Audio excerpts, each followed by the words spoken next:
Mahagaga sy mahatalanjona raha vantany vao nahita ny renim-pianakaviana iray izay maty ka velona indray afaka iray andro tany Antanandavanentsy no niseho ity tranga ity. Ka ny pitsopitsony mahakasika an'izay ny fakafakena amintsika atao anatin'ity vidéo ity ka manasa antsika rehetra anaraka an'ity vidéo ity hatramin'ny farany. Azadino ny milaiky ny vidéo antsika ary tsara hovatrany miabone amin'ny chaîne antsika mba ahafahanareo manaraka tsy tahabaka ny vidéo zay lefa nahita isan'andro. Tsy ampiandrela moa isika fa avy hatrany tonga de vavany ndao ary.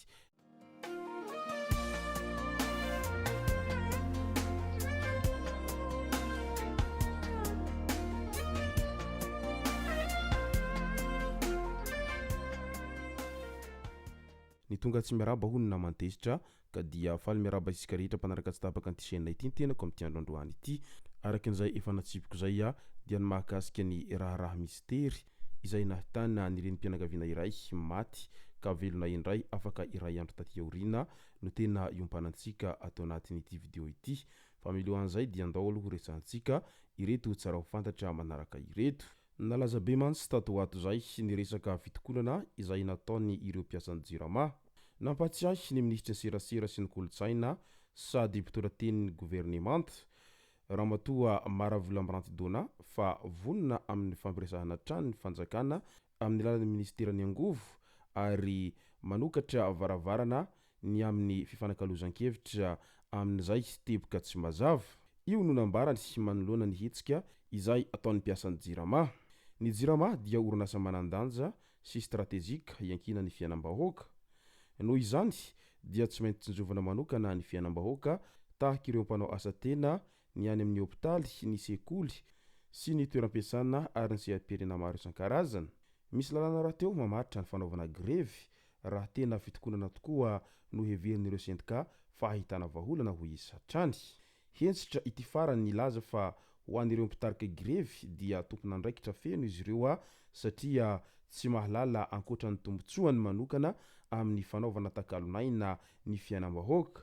Misy lalàna velona eto amin'ny tany sy ny firenena ho izy hatrany fa mampiahiahy ihany ny tanjona sy ny ao ambadika ireo mpiasa vitsivitsy manoloana an'izany fitokonana izany.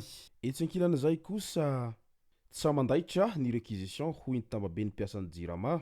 Roso ity dia tsy mimpody koa.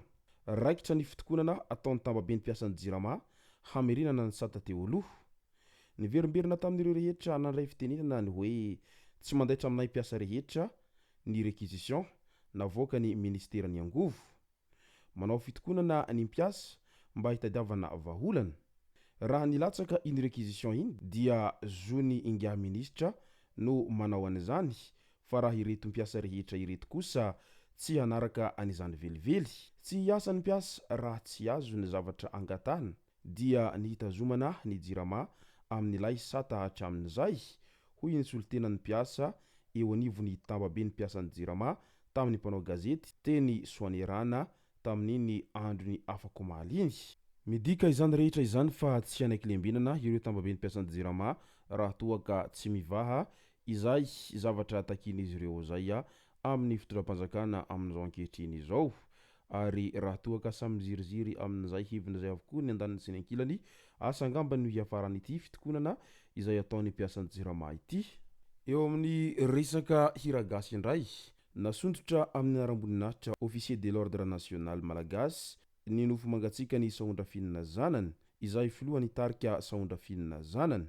Noentina nandalo teo amin'ny 15 rapety ampy filoha ny nofo mangatsika n'ity kintany hiragasy ity tamin'iny andro ny afako maraina iny mialohan'ny nitondrana azy any an-tanindrazan'ny vadiny any Amboana Arivony Mamo. Nandritra ny fanaovam-beloma farany azy tao an-toerana no nanolorany ministra serasera sy ny kolotsaina Ramatoa Vola Ambrantidona ny maro-boninahitra. Ity farany izay ny solotenan'ny fitondram-panjakana sady nanao lahateny fohy ho fanaovam-beloma an'ity filohan'ny tarika Saondrafinina zanany ity. Araky ny fantatra ny taona 2024 fony fahavelomany no nanolorany fitondram-panjakana ny maro-boninahitra Chevalier de l'ordre national malagasy izy no ny asakanto izay vitany. Namela mamy toa ny tantely Saondrafinina zanany sy rapety vadiny handrem-piadanana izy ireo ary hijoro hitondra fanilo hatrany ny tarika Saondrafinina zanany izay navelan'izy ireo. andao am'zay ho resantsika ny tranga izay niseho tany an-tanandavany Anjingo. Reny mpianakaviana iray mantsy mifantatra fa maty ka velona indray ray andro taty aorina. Ny marainan'ny alahady 9 Jolay 2024 tokony ho tamin'ny 9 maraina no nindôsom-pahafatesana ity reny mpianakaviana efa somary mahazo taona tao an-tanandavany Anjingo, commune Antsahabe, distrikany Antsohihy ity. Natao fombafomba ara-drazana, nampandroina, ny aretan-tory, misotro toaka ny misotro toaka, toraka izany ihany koa ny misotro kafe sy ny dite sy ny sisa. Akory nefa ny ateran'ny fianakaviana sy ireo olona tonga nanotrona ny fahavoazana ny alatsinainy 7 Jolay 2024 fa velona ity reny mpianakaviana ity tokony ho tamin'ny folora sasany maraina tany hoany ary mbola velona izy hatramin'izao fotoana itenenantsika izao. Raha ny fanazavana nataon'ireo ray aman-dreny an-tanàna tsy vaosambany no nisy olona maty ka velona tahaka izao. Efa nisy tovolahy matanjaka maty nandritra ny fotoana naharitra fa mbola velona indray ny taona 2017.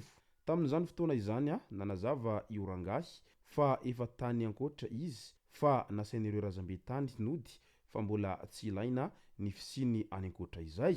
Raha tany an-drenivohitra dia efa nitsondromana formoly angambany ity ramatoa izay maty ity satria ny olona vao marina fa maty tahaka izao dia tsondromana formoly avy hatrany.